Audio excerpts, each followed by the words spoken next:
السلام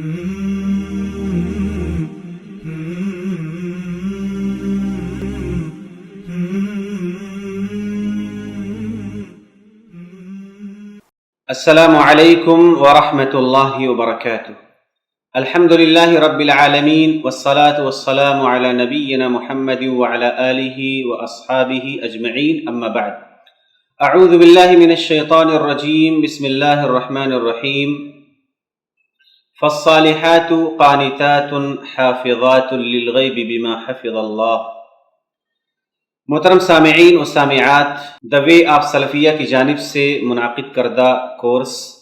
خواتین کے احکام و مسائل سے متعلق آج آخری درس ہے۔ آخری درس میں آپ کے سامنے چند اہم اور بنیادی مسائل پیش کرنا چاہتا ہوں۔ امید ہے کہ آپ حضرات ان مسائل کو سمجھیں گے اور اس کے مطابق اپنی زندگی گزاریں گے۔ مسائل تو بہت زیادہ ہیں جن کو ایک ویڈیو میں بیان کرنا ممکن نہیں ہے، لیکن چند مسائل بیان کرنے کے بعد میں یہ تلقین کروں گا کہ ہر خاتون کو چاہیے کہ وہ اپنے زندگی میں پیش آنے والے مسائل اور معاملات کے تعلق سے اسلام کا حکم معلوم کرے اور اہل علم سے رجوع کریں، تاکہ ان کی زندگی میں جو بھی مسائل ہیں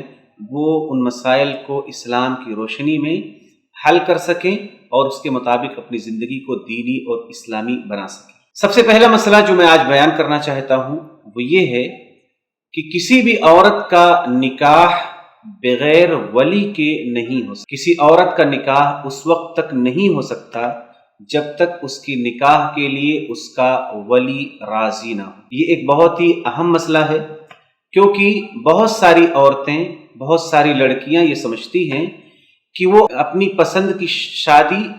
بنا ولی کی رضامندی کی کر لیں، لیکن انہیں معلوم ہونا چاہیے کہ اللہ رب العالمین نے اور نبی صلی اللہ علیہ وسلم نے ولی کی رضامندی کو نکاح کے لیے لازمی اور واجب قرار دیا۔ اگر کوئی عورت بنا ولی کی اجازت کے، بنا ولی کی رضامندی کے کسی کے ساتھ نکاح کرتی ہے تو ایسا نکاح باطل ہے، ایسا نکاح ہی نہیں ہے۔ نبی صلی اللہ علیہ وسلم نے ارشاد فرمایا، سنن ابن ماجہ کی روایت ہے، علامہ البانی رحمہ اللہ نے اسے صحیح قرار دیا ہے، حدیث نمبر ہے 1881۔ آپ نے فرمایا، لا نکاح الا بولی، نکاح نہیں ہے مگر ولی کے ذریعہ، لہذا بغیر ولی کے نکاح منعقد ہی نہیں ہوگا۔ اس لیے ایک لڑکی کو، ایک مسلم خاتون کو یہ غلطی کبھی بھی نہیں کرنا چاہیے کہ وہ بنا ولی کی اجازت کے نکاح کرے۔ اللہ کے نبی صلی اللہ علیہ وسلم ایک اور حدیث بیان فرماتے ہیں، یہ روایت بھی سنن ابن ماجہ میں ہے، حدیث نمبر ہے 1879۔ آپ نے فرمایا، ایما امرأۃ لم ينکحها الولی فنکاحها باطل فنکاحها باطل فنکاحها باطل۔ آپ نے فرمایا کہ کوئی ایسی عورت جس کا نکاح اس کے ولی نے نہیں کرایا، اس کی نکاح میں ولی موجود نہیں تھا، راضی نہیں تھا، موافق نہیں تھا، اور کسی اور نے کرایا یا اس نے خود کر لیا، تو فنکاحها باطل، تو اس کا نکاح باطل ہے۔ آپ نے یہ بات 3 بار فرمائی۔ لہٰذا ایک عورت کو کسی بھی سچویشن میں کسی کے کہنے پر اس دھوکے میں نہیں آنا چاہیے کہ بنا ولی کی اجازت کے، بنا ولی کی رضامندی کے اور گھر سے بھاگ کر کے اپنے محبوب کے ساتھ شادی کرنے کی غلطی کبھی نہیں کرنا چاہیے، کیونکہ شریعت نے ایسی شادی کو کالعدم قرار دیا ہے، ایسی شادی باطل ہے، لہٰذا ولی کی رضامندی کے بغیر نکاح کرنے کی غلطی نہ کریں، بلکہ جب بھی نکاح ہو تو نکاح ولی کی موجودگی میں، ولی کی رضامندی سے، ولی کی موافقت سے ہو۔ یہ مسئلہ ہم سب کو اور خاص کر ایک مسلم خاتون کو اچھی طرح سے سمجھنا ہے۔ دوسری بات یہ ہے کہ اللہ رب العالمین نے عورتوں کے لیے بھی میراث میں حصہ مقرر فرمایا۔ ایک عورت کا والد یا اس کا شوہر اگر انتقال کر جائے یا دوسرے رشتہ دار انتقال کر جائیں تو اللہ رب العالمین نے عورتوں کا بھی حصہ میراث میں مقرر فرمایا ہے، اور مردوں کے ساتھ ہی اللہ رب العالمین نے عورتوں کے حصے کو بھی واضح فرمایا ہے، اور یہ میراث کا مال چاہے تھوڑا ہو یا زیادہ ہو، عورت میراث میں پوری طرح شریک ہے۔ اللہ رب العالمین نے ارشاد فرمایا للرجال نصیب مما ترک الوالدان والاقربون وللنساء نصیب مما ترک الوالدان والاقربون مما قل منه او کثر نصیبا مفروضا، کہ مردوں کے لیے حصہ ہے اس میں سے جسے والدین اور قریبی رشتہ دار چھوڑ کر جائیں، اور عورتوں کے لیے بھی حصہ ہے ان میں سے جو والدین اور قریبی چھوڑ کر جائیں، مما قل منہ او کثر، خواہ وہ زیادہ ہو یا کم ہو، نصیبا مفروضا، یہ مقررہ حصہ ہے۔ اللہ رب العالمین نے یہ حصہ فرض کر دیا ہے، یہ حصہ واجب کر دیا ہے، یہ حصہ فکس کر دیا اللہ رب العالمین نے۔ اس آیت کریمہ میں اللہ تعالیٰ نے مرد کے لیے بھی اور عورت کے لیے بھی میراث کے مال میں حصہ مقرر کیا ہوا ہے، اس بات کی خبر دی ہے، اور میراث کا مال کم ہو یا زیادہ ہو، مرد اور عورت دونوں اس میں شریک ہیں۔ لہٰذا جس طرح اللہ رب العالمین نے ایک عورت کا حق بیان کیا ہے،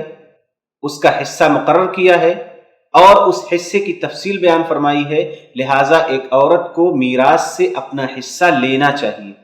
اپنا حصہ ایکسپٹ کرنا چاہیے، اور اس حصے کو لے کر کے اس مال کو خیر کے کاموں میں خرچ کرے، اپنے اوپر خرچ کرے، اپنے بچوں پر خرچ کرے، اور جہاں بھی اس کی مرضی ہو خیر اور بھلائی کے کاموں میں خرچ کرے، لیکن اسے اپنا میراث لینا چاہیے۔ زمانے جاہلیت میں عورت کو میراث سے محروم رکھا جاتا تھا، اللہ رب العالمین نے اس کی یہ عزت فرمائی کہ اسے میراث کا حقدار بنایا۔ لہٰذا ایک عورت کو معلوم ہونا چاہیے کہ جس طرح آپ کے بھائی کا آپ کے والد کے مال میں حصہ ہے، اس کے گھر میں، کاروبار میں، ویسے ہی آپ کا بھی حصہ اللہ رب العالمین نے متعین فرمایا ہے۔ جس طرح ہر بھائی اپنا حصہ لیتا ہے اگرچہ اس کے پاس مال رہتا ہے، اسی طرح سے ایک عورت کو بھی اپنا حصہ قبول کرنا چاہیے، اسے لینا چاہیے، اور اس سے بے نیازی نہیں دکھانا چاہیے، کیونکہ یہ حصہ اللہ رب العالمین نے عورتوں کی تکریم اور ان کی عزت اور ان کی ضرورت کے اعتبار سے متعین فرمایا ہے۔ تیسری بات اور تیسرا مسئلہ یہ ہے کہ اگر شوہر کے ساتھ کبھی جھگڑا ہو، کبھی کچھ تکلیفیں ہوں، پریشانیاں ہوں، تو فوراً طلاق اور خلا کی طرف نہیں جانا چاہیے، بلکہ کوشش یہ کرنا چاہیے کہ آپس میں صلح کر لیا جائے، آپس میں بیٹھ کر کے دونوں لوگ ایک دوسرے کے حقوق میں کمی کر کے کسی بات پر فیصلہ کر لیں، کسی بات پر صلح کر لیں اور اپنے درمیان کے جھگڑے کو ختم کریں۔ بسا اوقات کیا ہوتا ہے کہ آدمی اپنا پورا حق مانگتا ہے اور عورت بھی اپنا پورا حق مانگتی ہے، اور اگر وہ حق نہیں ملتا ہے تو ان کو ایک ہی راستہ سمجھ میں آتا ہے کہ ہمیں خلا چاہیے، اور مرد کو بھی ایک ہی راستہ سمجھ میں آتا ہے کہ ہمیں طلاق دینا ہے۔ حالانکہ ایسا نہیں ہونا چاہیے،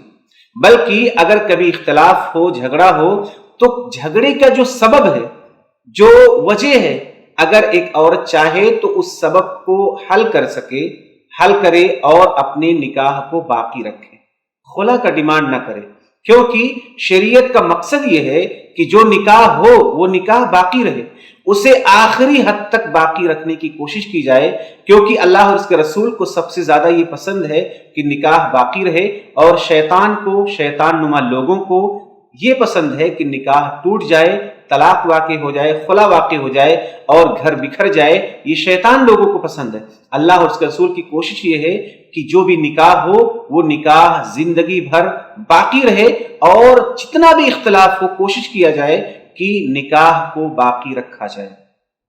اس کا ایک طریقہ یہ ہے کہ میاں بیوی دونوں بیٹھ کر کے آپس میں صلح کر لیں، عورت اپنا کوئی حق معاف کر دے اور شوہر اس حق کی معافی کو ایکسپٹ کرے اور بیوی کو اپنی زوجیت میں، اپنے نکاح میں باقی رکھے۔ اللہ رب العالمین نے ارشاد فرمایا وَإِنِ امْرَأَةٌ خَافَتْ مِن بَعْلِهَا نُشُوزًا أَوْ إِعْرَاضًا فَلَا جُنَاحَ عَلَيْهِمَا أَن يُصْلِحَا بَيْنَهُمَا صُلْحًا، کہ اگر کوئی عورت ڈرے، خوف کھائے اپنے شوہر سے کہ وہ اس کا حق ادا نہیں کرے گا، یا اس کے ساتھ زیادتی کرے گا، ظلم کرے گا، یا اس کی طرف توجہ نہیں دے گا جیسا توجہ مطلوب ہے، تو کیا کرنا ہے؟ فلا جناح علیہما، ان دونوں پر کوئی گناہ نہیں ہے، ان یصلحا بینہما صلحا، کہ وہ دونوں آپس میں بیٹھ کر کے صلح کر لیں۔ جس وجہ سے اختلاف ہو رہا ہے، اگر وہاں پر کسی حق کے چھوڑ دینے سے معاملہ صحیح ہو جائے تو ایسا صلح کر لینا شریعت کو مطلوب ہے۔ اور اللہ نے فرمایا وَالصُّلْحُ خَيْرٌ، صلح کرنا بہتر ہے،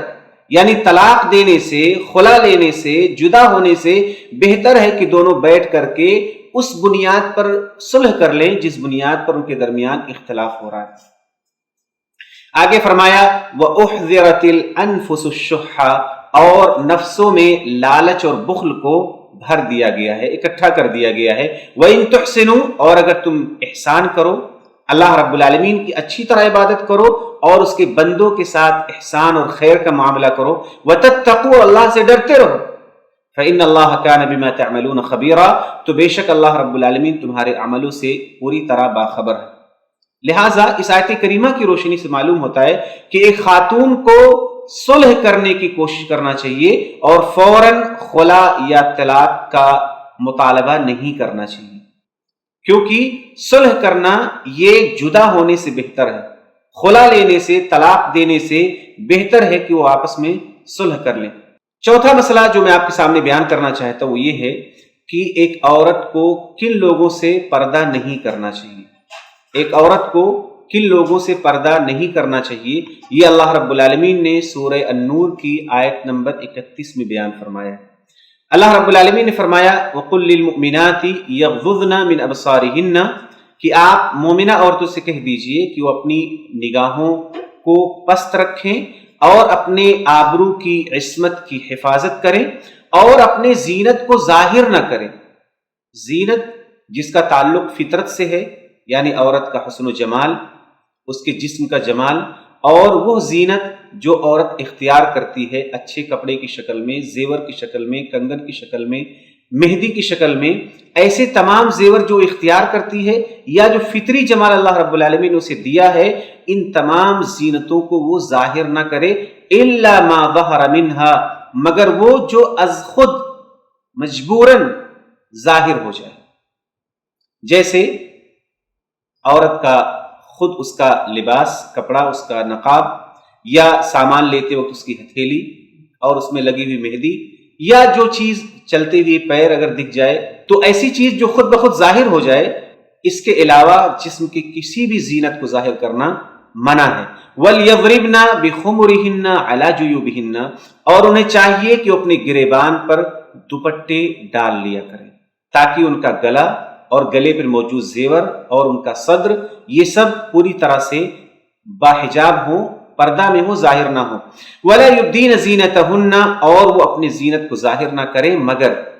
کن کے لیے ظاہر کرنا ہے اس کا ذکر اللہ رب العالمین نے کیا ہے۔ جو زینت عورت نے اختیار کیا ہے کپڑے کی شکل میں، زیور کی شکل میں، مہندی کی شکل میں، اور دوسری جو زینتیں وہ اختیار کرتی ہے، ان زینتوں کو وہ ان کے سامنے ظاہر کر سکتی ہے جن کا ذکر اللہ رب العالمین نے آگے کیا ہے۔ فرمایا الا لبعولتہن، اپنے شوہروں کے، یعنی شوہر کے سامنے پردہ کرنے کی ضرورت نہیں ہے، وہ اپنے پورے زیب و زینت کو ان کے سامنے ظاہر کر سکتی ہے جو اس نے اختیار کی۔ اور عورت شوہر کے لیے ہی زینت کرتی ہے اور اس کی ساری زینت کا مقصد شریعت کی نظر میں اس کا شوہر ہے۔ اس کے بعد فرمایا او آبائہن، اور ان کے آبا، ان کے باپ اور دادا اوپر تک، ان کے ساتھ بھی پردہ کرنے کی ضرورت نہیں۔ او آبائی بعولتہن، اور ان کے شوہروں کے والد یعنی جو سسر ہے ان کے ساتھ بھی پردہ نہیں ہے۔ او ابنائہن، یا ان کے بیٹے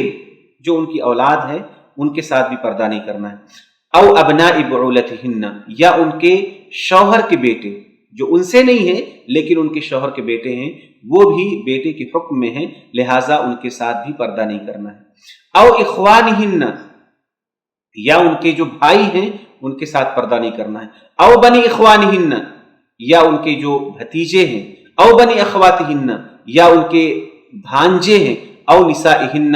یا ان کی جو مسلم عورتیں ہیں یا ان کے ساتھ ان کی خدمت کے لیے ان کے پاس بکثرت آنے والی جو خواتین ہیں ان کے ساتھ پردہ کرنے کی ضرورت نہیں ہے۔ او ما ملکت ایمانہن، یا جو ان کے غلام اور کنیز ہیں ان کے ساتھ بھی پردہ کرنا نہیں ہے۔ ایک عورت پہلے پورے ایک مرد کو اپنا غلام بناتی تھی، جو غلام ہوتے تھے۔ اگر کسی بھی عورت کے پاس کوئی غلام ہے، مکمل طریقے سے اس کی ملکیت میں ہے، تو اس کی مالکن کا اس کے ساتھ پردہ نہیں۔ اب التابعین غیر اولی الاربۃ من الرجال، یا وہ ساتھ رہنے والے وہ مرد جنہیں عورتوں کی ضرورت نہیں ہے، جنہیں شہوت نہیں ہے، ایسے بوڑھے یا جن کے اندر شہوت نہیں ہے، طلب نہیں ہے، وہ عورتوں میں رغبت نہیں رکھتے کام کے لیے، اور اسی طرح بیوقوف قسم کے لوگ ہیں، تو ایسے لوگوں کے ساتھ بھی پردے کی ضرورت نہیں ہے۔ اب الطفل الذین لم یظہروا علی عورات النساء، یا وہ بچے جو عورتوں کے پوشیدہ مقامات سے آگاہ نہیں ہیں، جنہیں عورتوں سے متعلق زیادہ پتہ نہیں ہے، اور عورتوں کے تعلق سے ان کے ذہن و دماغ میں اس طرح کی رغبت نہیں ہے، تو ایسے بچوں سے بھی پردہ کرنے کی ضرورت نہیں ہے۔ لیکن اگر بچے عورتوں کے بارے میں، ان کے خاص حالات کے بارے میں جانتے ہیں اور ان کے اندر اس طرح کا میلان موجود ہے، تو ایسے بچوں سے پردہ کرنا ہے، اگرچہ بچے بالغ نہ ہوں۔ وَلَا يَضْرِبْنَ بِأَرْجُلِهِنَّ، اور وہ اپنے پیروں کو نہ ماریں، لِيُعْلَمَ مَا يُخْفِينَ مِن زِينَتِهِنَّ، تاکہ ظاہر ہو جائے، معلوم ہو جائے وہ زینت جو وہ چھپا کے رکھی۔ یعنی عورت اپنے پیروں کو اس طرح نہ پٹکے کہ اس نے جو زیور پہن رکھا ہے وہ زیور ظاہر ہو جائے اور اس کی جھنک لوگوں تک پہنچے۔ علماء نے لکھا ہے کہ اس آیت کریمہ کے ٹکڑے کی روشنی میں ہل کی جو سینڈل عورتیں پہنتی ہیں، جس کے چلنے سے ایک آواز آتی ہے اور وہ آواز لوگوں کو اپنی طرف متوجہ کرتی ہے، یہ سینڈل بھی اسی حکم میں ہے۔ اور ہر وہ کیفیت جو ایک مرد کو عورت کی طرف متوجہ کرنے والی ہے، وہ ساری کیفیت ایک عورت کے لیے جائز نہیں ہے، اور یہ اس لیے جائز نہیں ہے کیونکہ یہ زنا کی طرف مرد کو مائل کرنے والی۔ آگے فرمایا وَتُوبُوا إِلَى اللَّهِ جَمِيعًا أَيُّهَا الْمُؤْمِنُونَ لَعَلَّكُمْ تُفْلِحُونَ، اور تم سب اللہ رب العالمین کے حضور توبہ کرو اے اہل ایمان، تاکہ تم کامیاب ہو جاؤ۔ تو اس آیت کریمہ میں اللہ رب العالمین نے عورت کے لیے وہ رشتے بیان کیے ہیں جن کے ساتھ اسے پردہ نہیں کرنا ہے اور اپنی زینت کو وہ ظاہر کر سکتی ہے۔ ان کے علاوہ سارے لوگوں کے ساتھ اسے حجاب میں رہنا ہے، پردہ میں رہنا ہے، اور اپنے پورے بدن کو اور پوری زینت کو چھپانا ہے، سوائے اس کے جو از خود مجبوری میں ظاہر ہو جائے۔ پانچویں بات یہ ہے کہ نکاح کا ایک مقصد ہے اولاد کا وجود، لیکن بسا اوقات ایسا ہوتا ہے کہ ایک عورت بالکل فٹ ہے، کوئی کمی نہیں ہے، پھر بھی اللہ رب العالمین اسے اولاد کی نعمت سے محروم رکھتے ہیں۔ تو یہاں پر ایک بہت بڑا سماج میں مسئلہ آتا ہے کہ لوگ ایسی عورت کو برا بھلا کہتے ہیں، اسے کمتر سمجھنے لگتے ہیں، اور عورت خود ایک مایوسی کی سچویشن میں داخل ہو جاتی ہے۔ اسے لگتا ہے کہ میں بہت زیادہ میں اچھی نہیں ہوں، یا میرے اندر بہت بڑی کمی ہے، اور اس وجہ سے وہ بہت بڑے مشکل سے گزرتی ہے، ڈپریشن میں بھی چلی جاتی ہے اور اپنے آپ کو حقیر سمجھنے لگتی ہے۔ لیکن یہ بات اچھی طرح سے یاد رہنا چاہیے کہ اللہ رب العالمین نے اولاد دینے اور نہ دینے کا جو معاملہ ہے وہ اللہ کی مشیت اور اللہ کی مرضی پر موقوف ہے۔ یہ نہ تو شوہر کے ہاتھ میں ہے، نہ بیوی کے ہاتھ میں ہے، نہ ساس کے ہاتھ میں ہے، نہ سسر کے ہاتھ میں ہے، کسی بھی انسان کے ہاتھ میں یہ نہیں ہے کہ وہ کسی کو اولاد دے یا کسی کو اولاد سے محروم رکھے۔ یہ خالص اللہ رب العالمین کی مشیت کا معاملہ ہے، اس لیے کسی کو مایوس ہونے کی ضرورت نہیں ہے، اور کسی کو بھی اور کسی عورت کو بھی غلط راستہ اختیار کرنے کی ضرورت نہیں ہے۔ نہ تو بابا کے پاس جانا ہے، نہ مزاروں پر جانا ہے، نہ کوئی اور شرکیہ اور کفریہ کام کرنے ہیں، بلکہ اللہ رب العالمین پر بھروسہ رکھنا ہے، اور جو جائز علاج ہے اگر وہ علاج کرانا چاہیں تو علاج کرا سکتی ہیں، لیکن کسی بھی غلط راستے پر چلنے کی کوئی ضرورت نہیں ہے، کیونکہ اولاد کا دینا یا نہ دینا، صرف بیٹی دینا، بیٹا دینا، دونوں مکس کر کے دینا، یہ سب کچھ اللہ رب العالمین کی مشیت پر موقوف ہے، یہ کسی بھی انسان کے اختیار میں نہیں ہے۔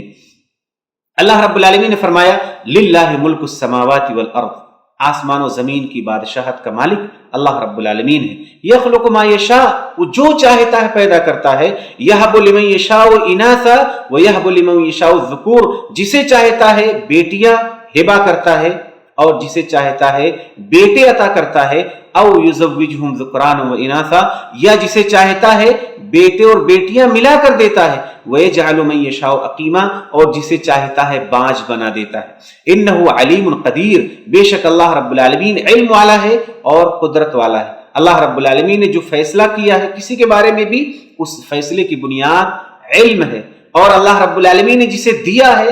اسے اللہ رب العالمین نے اپنی پوری قدرت سے دیا ہے، اور جسے منع کر دیا ہے وہ بھی اللہ رب العالمین کی قدرت کا حصہ ہے، لہٰذا اس میں کسی کا کوئی دخل نہیں ہے، لہٰذا کسی کے ہاں اولاد نہ ہونا یہ اس کی توہین نہیں ہے، اور کسی کے ہاں اولاد ہونا یہ اس کی تعظیم نہیں ہے، یہ سارا کا سارا معاملہ اللہ رب العالمین کی مشیت پر موقوف ہے، لہٰذا مسلمان کو ہر حال میں اللہ رب العالمین کے فیصلے پر راضی رہنا ہے، اور ایک خاتون کو یہی سمجھنا ہے کہ اللہ رب العالمین کی مشیت ہوگی تو مجھے ملے گا، نہیں مشیت ہوگی تو نہیں ملے گا۔ ہاں آپ دعا کیجئے جس طرح حضرت ابراہیم علیہ السلام نے دعا کیا رب حب لی من الصالحین، حضرت زکریہ علیہ السلام نے دعا کیا رب حب لی من لدنک ذریۃ طیبہ، ایسے آپ دعا کیجئے، لیکن آپ مایوس نہ ہوں اور نہ ہی اپنے آپ کو حقیر سمجھیں، نہ ہی اپنے آپ کو تنِ تنہا سمجھیں، بلکہ آپ اللہ رب العالمین کے فیصلے پر راضی رہیں۔ ایسے لوگ بہت بڑے ظالم ہیں جو کسی کے ہاں اولاد نہ ہونے پر اسے کمزور یا اسے ذلیل یا اسے برا سمجھتے ہیں، یہ طریقہ ایک مسلمان کا نہیں ہو سکتا۔ چھٹی بات ہے، چونکہ اللہ رب العالمین نے بیٹا اور بیٹی جو کسی کو بھی عطا فرمائی ہے وہ اللہ کی نعمت ہے، بیٹا بھی اللہ کی نعمت ہے اور بیٹی بھی اللہ رب العالمین کی نعمت ہے۔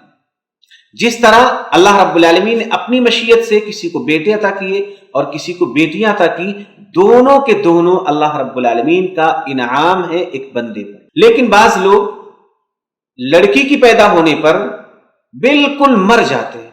ادمرہ ہو جاتے ہیں، انہیں لگتا ہے کہ ان کے ساتھ زیادتی ہوئی ہے، ان کے ساتھ ظلم ہوا ہے، اللہ رب العالمین نے ان کے لیے کوئی مصیبت پیدا کر دی ہے، کوئی نعمت پیدا نہیں کی۔ یہ جاہلوں کا کام ہے اور یہ زمانے جاہلیت کا کام ہے، یہ ایک مسلمان کا کام نہیں ہے اور نہ یہ اسلام کی تعلیم ہے۔ جس طرح بیٹا اللہ کی نعمت ہے ویسے ہی بیٹیاں اللہ رب العالمین کی نعمت ہیں۔ اللہ رب العالمین نے جناب محمد رسول اللہ صلی اللہ علیہ وسلم کو بیٹیاں عطا فرمائی، لہذا کسی بھی عورت کے لیے جائز نہیں ہے کہ وہ بیٹی کی پیدائش پر ناراض ہو، مایوس ہو، پریشان ہو، ناخوش ہو اور اپنے آپ کو بدنصیب سمجھے، یہ جائز نہیں ہے، بلکہ اللہ کی جانب سے جو بھی ملے اس پر اسے راضی رہنا ہے اور اس نعمت پر اللہ کا شکر ادا کرنا۔ زمانے جاہلیت میں یہ ہوتا تھا کہ جب ان کے ہاں بیٹیاں پیدا ہوتی تھیں تو ان کا چہرہ کالا ہو جاتا تھا، وہ غم و غصے سے بالکل پریشان ہو جاتے تھے اور پوری قوم سے اپنا منہ چھپاتے پھرتے تھے۔ جس بات سے انہیں خوشخبری دی گئی تھی کہ کیا کریں، اسے روکے رکھے ذلت کے ساتھ یا اسے مٹی میں دفنا دیں، کتنا برا فیصلہ ہے جو وہ کرتے تھے۔ یہ سورہ نحل کی آیت نمبر 59، اس میں اللہ رب العالمین نے زمانے جاہلیت کے اسی بات کو بیان فرمایا ہے کہ جب انہیں بشارت دی جاتی تھی لڑکی کی تو ان کا چہرہ کالا پڑ جاتا تھا مارے غم کے، اور وہ پوری قوم سے اپنا چہرہ لے کر پھرتا رہتا تھا، چھپتا رہتا تھا کہ کیا کرے، یا تو اسے زندہ درگور کر دے یا اسے اسی طرح ذلت کے ساتھ باقی رکھے۔ اور اگر کوئی ایسا کرتا ہے تو وہ بھی زمانے جاہلیت ہی کے راستے پر چل رہا ہے، کیونکہ زمانے جاہلیت میں لڑکیوں کو کمتر سمجھا جاتا تھا، ان کی پیدائش کو اپنے لیے توہین سمجھا جاتا تھا، ان کی پیدائش کو اپنے لیے ذلت کا سامان سمجھا جاتا تھا۔ اب اگر ایک مسلمان عورت، ایک مسلمان شوہر، ایک مسلمان بیوی بیٹی کی پیدائش پر اپنے لیے سوگ کا دن بنا لے، اللہ رب العالمین کی اس نعمت پر راضی نہ ہو، خوش نہ ہو، تو دراصل وہ ایک جاہلیت کے عمل پر موجود ہے۔ لہٰذا اگر کسی کے دل میں اس طرح کی بات موجود ہے تو اسے اللہ رب العالمین کے حضور توبہ کرنا چاہیے، اور جس طرح بیٹی کی پیدائش پر خوش ہونا چاہیے ویسے ہی بیٹے کی پیدائش پر خوش ہونا چاہیے۔ دونوں اللہ رب العالمین کا انعام ہے اور اسلام نے دونوں کی عزت افزائی فرمائی ہے۔ نبی صلی اللہ علیہ وسلم نے اپنی محبت کا اظہار کیا ہے لڑکیوں سے، عورتوں سے۔ آپ نے فرمایا حبب الی من الدنیا النساء والطیب، کہ میرے لیے محبوب بنا دی گئی ہیں دو چیزیں، ایک عورت اور دوسرے خوشبو۔ تو عورت قابل نفرت نہیں ہے بلکہ قابل محبت ہے، بیٹیاں قابل محبت ہیں، ان کی پرورش کرنے والے ماں باپ کے لیے آخرت میں اللہ رب العالمین نے جنت کا وعدہ فرمایا ہے۔ تو ایسی بیٹی جس کی پرورش سے آپ کو جنت ملنے والی ہو، جو بیٹی پرورش کے بعد آپ کے لیے جہنم سے آڑ بننے والی ہو، وہ بیٹی ایک عذاب اور ایک تکلیف والی بات کیسے ہو سکتی؟ لہٰذا کسی بھی عورت کے لیے جائز نہیں ہے کہ وہ اولاد میں سے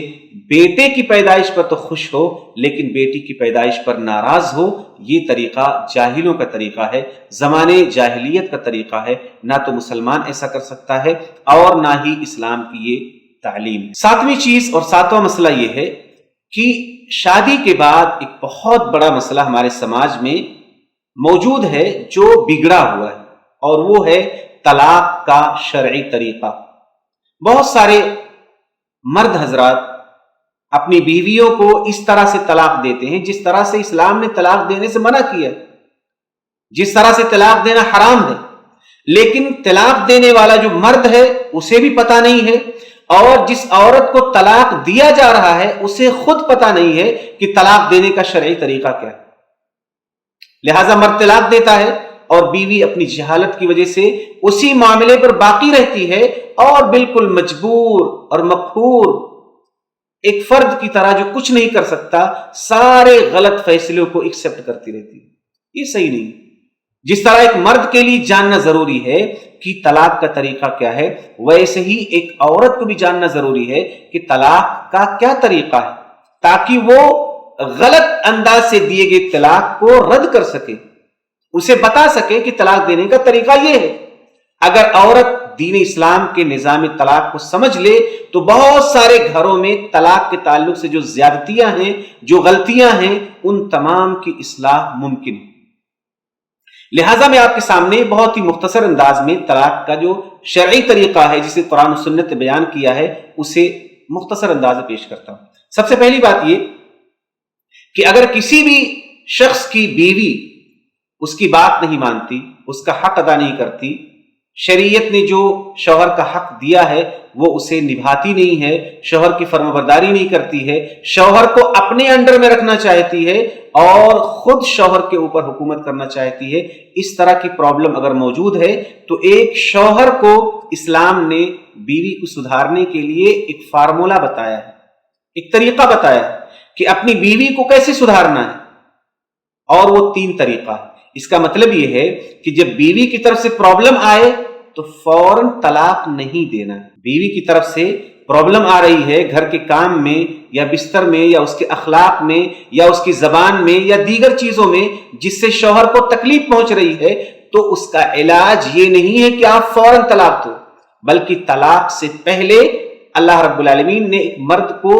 کچھ اور بھی کام سونپے ہیں۔ اللہ رب العالمین نے ارشاد فرمایا واللاتی تخافون نشوزہن، کہ وہ عورتیں جن کے نشوز کا تمہیں خوف ہے، یعنی وہ تمہاری بات نہیں مانیں گی، تمہارا حق ادا نہیں کریں گی، تو تم کیا کرو؟ سب سے پہلے فعظوہن، انہیں واعظ و نصیحت کرو، ان عورتوں کو سمجھاؤ،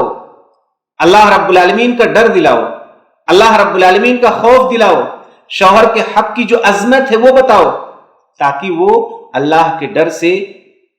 وہ اسلام کی محبت میں، وہ اللہ کے عذاب سے خوف کھا کر کے وہ شوہر کی بات ماننے لگیں اور اس کا حق ادا کرنے لگیں۔ اگر نصیحت کے بعد، سمجھانے کے بعد پھر بھی وہ نہ مانے تو اگلا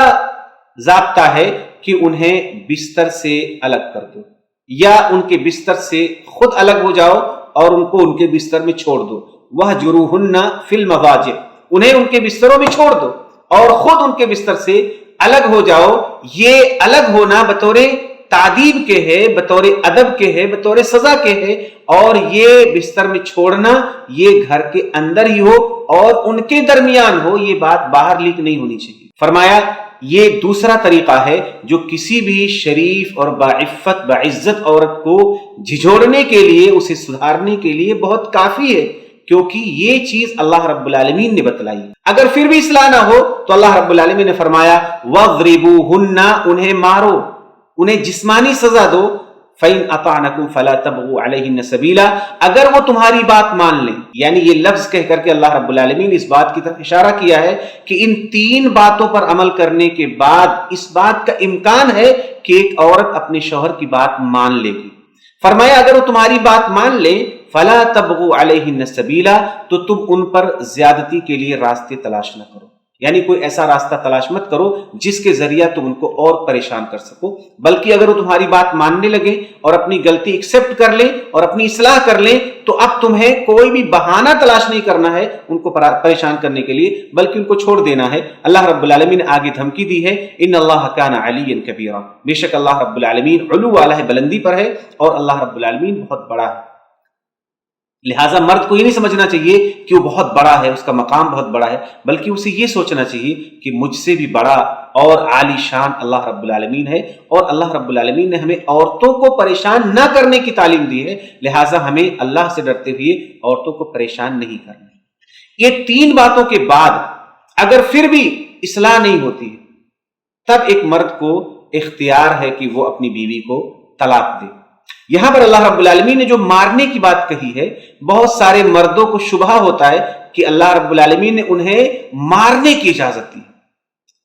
لیکن آپ کو یاد رہنا چاہیے سب سے پہلی بات یہ کہ اللہ رب العالمین نے نصیحت اور بستر سے الگ کرنے کے بعد، ان دو اسٹیپ کے بعد اللہ رب العالمین نے مارنے کی اجازت دی۔ جو آدمی ان دو طریقوں کو نہ اپنائے اس کے لیے مارنا جائز نہیں۔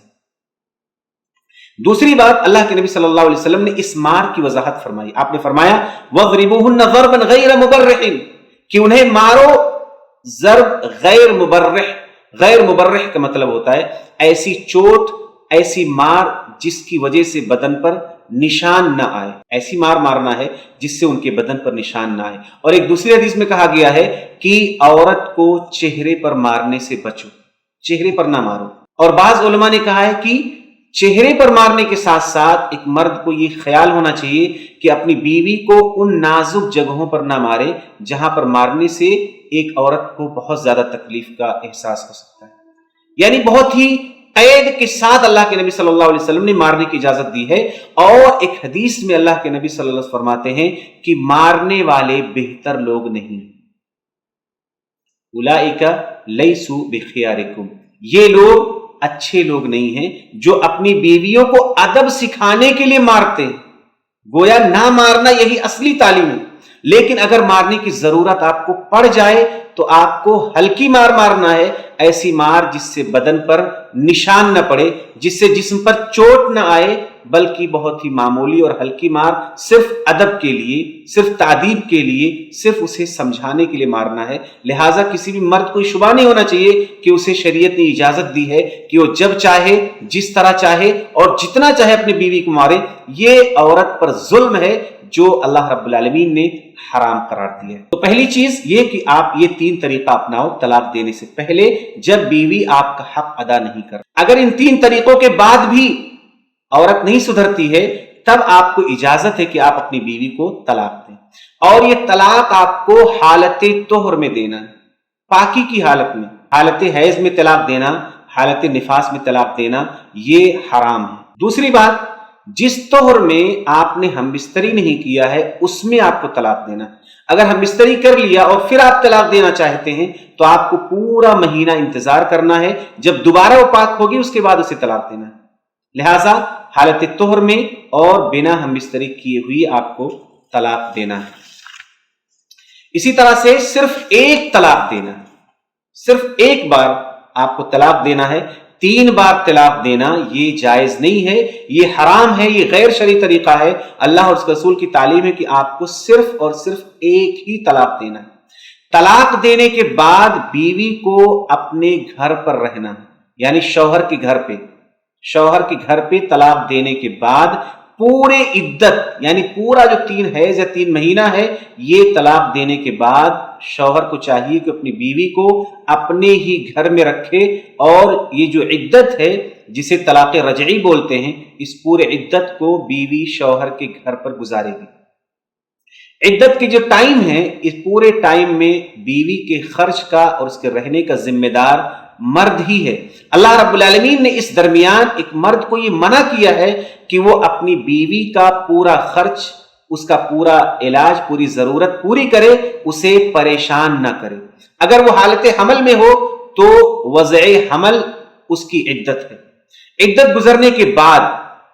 یہ 3 مہینے کی عدت گزرنے کے بعد اس کا نکاح اور ان کا نکاح ختم ہو جائے گا، اور بیوی کو کچھ تحفہ اور ہدیہ دے کر کے عزت کے ساتھ، بھلائی کے ساتھ، خیر کے ساتھ آپ اسے رخصت کر دو۔ یہ ہے طلاق کا وہ طریقہ جسے قرآن و سنت میں بیان کیا گیا ہے۔ سورہ بقرہ کی آیت نمبر 228 سے 232 کے بیچ میں، اور اسی طرح سورہ طلاق آیت نمبر 1 سے 7 تک میں آپ کو طلاق سے متعلق تقریباً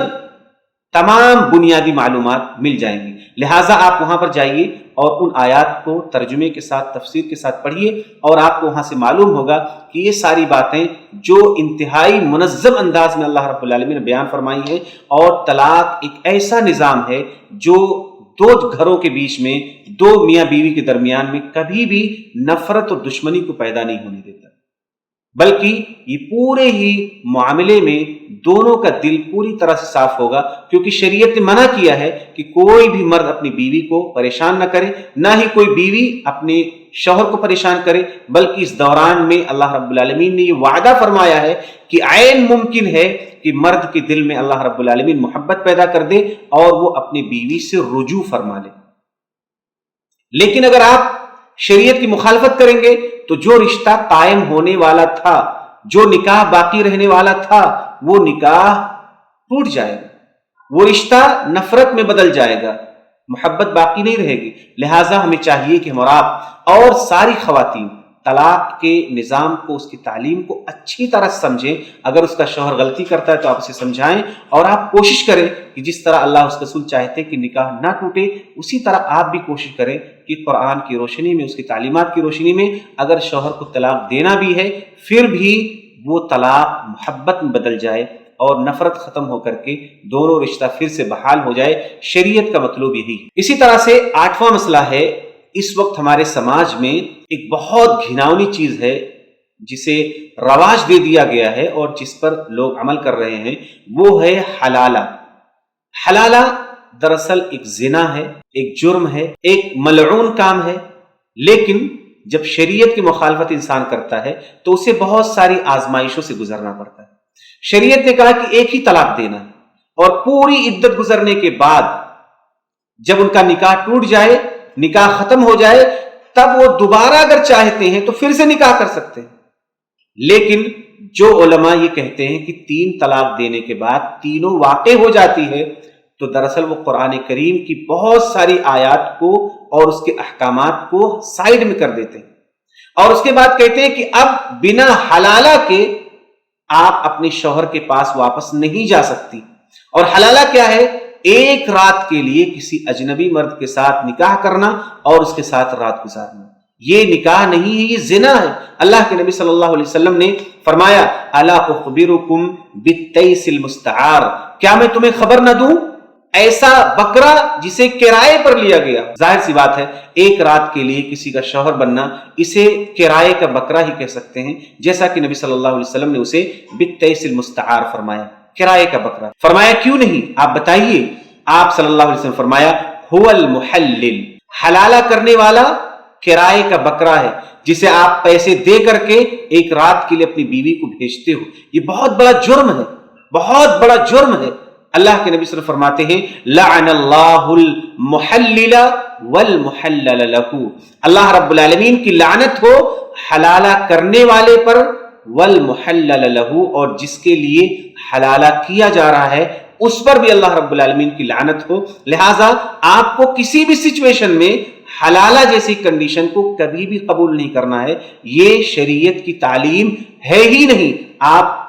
قرآنی آیات پڑھیے اور اس کے بعد طلاق کا جو شرعی نظام ہے اس پر عمل کیجئے، اس کو عام کیجئے اور سب کو بتائیے، خاص کر خواتین کو اس معاملے کا گہرا علم ہونا چاہیے، تاکہ آپ کے شوہر اپنی جہالت میں، اپنے غصے میں آپ کے ساتھ کھلواڑ نہ کر سکیں اور آپ کے گھر کو ایک پل میں برباد نہ کر سکے، بلکہ انہیں طلاق دینا ہے تو وہ ویسے ہی طلاق دیں جیسا کہ شریعت نے ہمیں سکھایا۔ 9ویں چیز ہے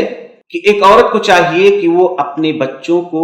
2 سال جو مدت رضاعت ہے، وہ 2 سال اپنے بچوں کو دودھ پلائیں۔ بہت ساری عورتیں بچوں کا حق غصب کرتی، اپنے جسم کی حفاظت کے نام پر، اپنے صحت کی حفاظت کے نام پر،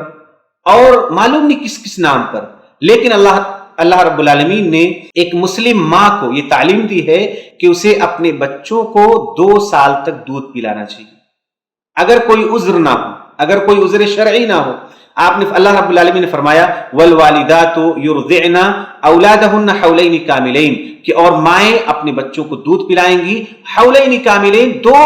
سال مکمل، لمن اراد ان یتم الرضاعہ، یہ اس کے لیے ہے جو رضاعت کی مدت کو پورا کرنا چاہے۔ وعلی المولود لہ رزقہن وکسوتہن بالمعروف، اور جس کا بچہ ہے یعنی جو باپ ہے بچے کا، اسے چاہیے کہ وہ ان کے خرچ کو، ان کے کھانے پینے کو اور ان کے کپڑے کا انتظام کرے بھلائی کے ساتھ۔ اس آیت کریمہ سے معلوم ہوا کہ مدت رضاعت یہ 2 سال ہے، اور ایک ماں کو چاہیے کہ وہ اپنے بچے کو 2 سال دودھ پلائے، الا کہ کوئی مجبوری ہے تو وہ آپس میں مشورہ کر کے پہلے بھی چھڑا سکتے ہیں، لیکن اگر کوئی مجبوری نہیں ہے بلکہ سب ٹھیک ٹھاک ہے تو انہیں اپنے بچے کو 2 سال دودھ پلانا چاہیے۔ یہ بچے کا حق بھی ہے اور ایک عورت کی صحت کے لیے بھی ضروری ہے۔ جو عورتیں اپنے بچوں کو دودھ نہیں پلاتی، ایسی عورتوں کو ایک خطرناک کینسر کا سامنا بھی کرنا پڑ سکتا ہے۔ لہٰذا شریعت کی اس تعلیم میں ہمارے لیے دنیا اور آخرت کی بھلائی ہے، لہٰذا بلا عذر کے ایک ماں کو اپنے بچے کا یہ حق نہیں مارنا چاہیے، بلکہ اسے چاہیے کہ اپنے بچوں کو 2 سال کی مدت تک دودھ پلائیں۔ 10ویں چیز ہے، ظاہر سی بات ہے، میں نے بتایا تھا آپ کو کہ اس چھوٹے سے ویڈیو میں سارے مسائل بتانا ناممکن اور محال ہے، لیکن شریعت نے ایک تعلیم دی ہے جو ہر مسلم عورت کو فالو کرنا چاہیے۔ وہ یہ ہے کہ آپ کے جو بھی مسائل ہوں، نکاح سے متعلق ہو، طلاق سے متعلق ہو، بچوں سے متعلق ہو، شوہر سے متعلق ہو، عقیدے سے متعلق ہو، جتنے بھی مسائل ہیں، آپ کو دین کا علم حاصل کرنا چاہیے اور اہل علم سے معلوم کرنا چاہیے۔ شریعت نے اسی بات کی تعلیم دی ہے کہ جسے نہ معلوم ہو اسے چاہیے کہ وہ علم حاصل کرے،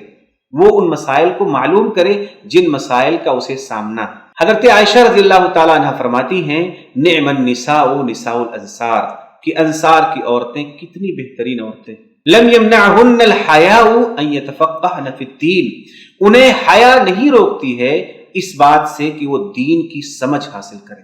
یعنی دین میں سمجھ حاصل کرنے کے لیے انصار کی عورتیں حیادار ہیں، بہت ہی باحیا ہیں، لیکن حیا کے باوجود وہ دین کا علم ضرور حاصل کرتی ہیں، اور جو بھی مسئلہ ہوتا ہے وہ نبی صلی اللہ علیہ وسلم سے اور دیگر اہل علم سے پوچھتی ہیں۔ لہٰذا ایک مسلم خاتون کی خوبی یہ ہے کہ حیا اس کے پاس ہونا ضروری ہے۔ حیا تو ایک عورت کا سب سے بڑا زیور ہے۔ جس عورت کے پاس حیا نہیں ہے وہ دراصل عورت ہی نہیں ہے، وہ ایک مسلم عورت ہو ہی نہیں سکتی۔ حیا ایمان کا حصہ ہے اور حیا سراپا خیر ہے، لیکن اس حیا کے باوجود ایک مسلم عورت اپنے دین سے متعلق علم حاصل کرنے کے لیے اس حیا کے باوجود سوال کرتی، حیا ختم نہیں کرتی، لیکن حیا کی موجودگی میں بھی وہ اپنے دین کا علم حاصل کرتی ہے تاکہ وہ اپنے دین پر عمل کر سکے۔ اگر آپ اپنے سوال کسی سے پوچھیں گی نہیں بلکہ آپ بنا علم کے ایسے ہی عمل کرتی رہیں گی تو بہت سارے جرائم کا آپ ارتکاب کریں گے۔ لہذا سوال کرنا ہے۔ ہمارے پاس ایسے بھی کالز آتے ہیں کہ انہوں نے بنا ولی کے نکاح کر لیا اور زندگی گزار رہی، ان کے پاس کئی بچے،